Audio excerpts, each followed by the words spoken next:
உலகத்தின் மிகப்பெரிய ஜனநாயக திருவிழான்னு எல்லா கட்சிகளும் கூட்டணியில் பிஸியாக இருக்காங்க.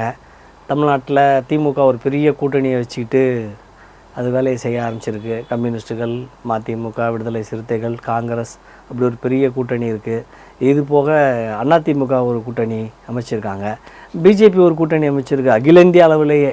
அது எந்த கூட்டணின்னா இடி, சிபிஐ, இப்போ தேர்தல் கமிஷனையும் சேர்த்துக்குச்சு.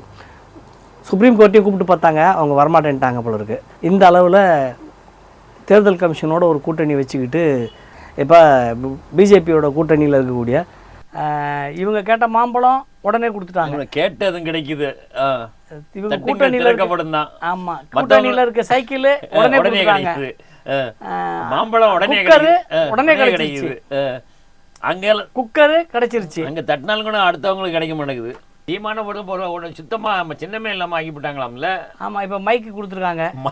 சரி, அவரு கொடுக்க வேண்டியதான் மைக்கு பிரச்சாரம்.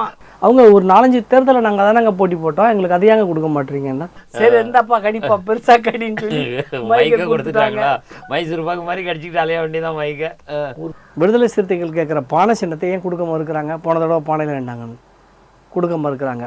மறுமலர்ச்சி திராவிட முன்னேற்ற கழகம் கேட்குற பொம்பரம் சின்னத்தை கொடுக்க மாட்டேங்கிறாங்க. அதெல்லாம் முன்னே வந்தவங்களுக்கு முன்னுரிமை. ஒவ்வொருத்தருக்கும் ஒரு காரணம் சொல்கிறாங்க. விடுதலை சிறுத்தைகள் 1% மேலே எடுத்திருக்கு. ஆனால் அவங்களுக்கு சொல்கிற காரணம் என்னென்னா, நீ 2 தொகுதியில் நின்று பம்பரத்துக்கு சொன்ன காரணத்தை விடுதலை சிறுத்தைகளுக்கு சொல்ல மாட்டேங்கிறாங்க. ஏதாவது சாக்கு போக்கு சொல்லி கழிச்சு காட்டுற வேலை. அப்போ இதுலேருந்து என்ன தெரியுது? பிஜேபியோட இது கூட்டணி வச்சுருக்குங்கிறது தெரியுதா இல்லையா எலெக்ஷன் கமிஷன்? ஆனால் பார்த்தீங்கன்னா ஹேபிச்சுவல் லையர் அப்படின்னு சொல்லுவாங்க ஆங்கிலத்தில். ஹேபிச்சுவல் லையர்னா என்னென்னா பொய் சொல்லியே பழக்கப்பட்டவர் அப்படின்னு அர்த்தம். கொங்கு மண்டலத்தில் போட்டு விட்டாங்க, நீ அங்கே வா வேலை செய்யணும். நல்ல வேலை கொடுத்துருக்காங்க, பரவாயில்ல. இந்த கோயப்பல்ஸ் மாதிரி நிறைய பொய்யா அவுத்து விட்டுட்டு இருப்பாரு. கோயம்புத்தூர்ல போய் அவுத்து விடுப்பா வண்டி அப்படின்னு சொல்லிட்டாங்களா?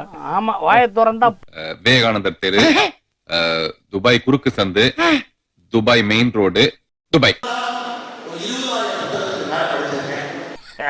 இல்ல, அந்த பிஜேபியினுடைய கோட்பாடுங்க அது. ஆமா, பொய்யா புழுவுறது.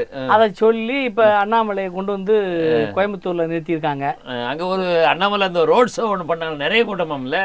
ஆமாங்க, இந்த ஓடு ஓடு ஓடு ஓடு ஓடு ஓடு முன்னாடி மூஞ்ச காட்டு மூஞ்ச காட்டு மூஞ்ச காட்டு, இந்த பக்கம் ஓடு ஓடு ஓடு ஓடு. பிரதமர் மிரண்டுட்டாரம்ல கூட்டத்தை பார்த்து. டிஆர் பாலு பையன் அவர்.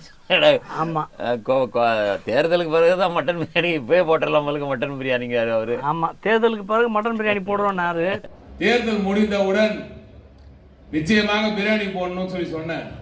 இப்பதான் நியூஸ்ல வந்துச்சு மட்டன் பிரியாணியாம. அதனால சுவையான ஆட்டு பிரியாணி ரெடியாக இருக்கிறது. மகத்தான வெற்றி இந்த கோதைக்கு காத்திருக்கிறது. நன்றி, வணக்கம்.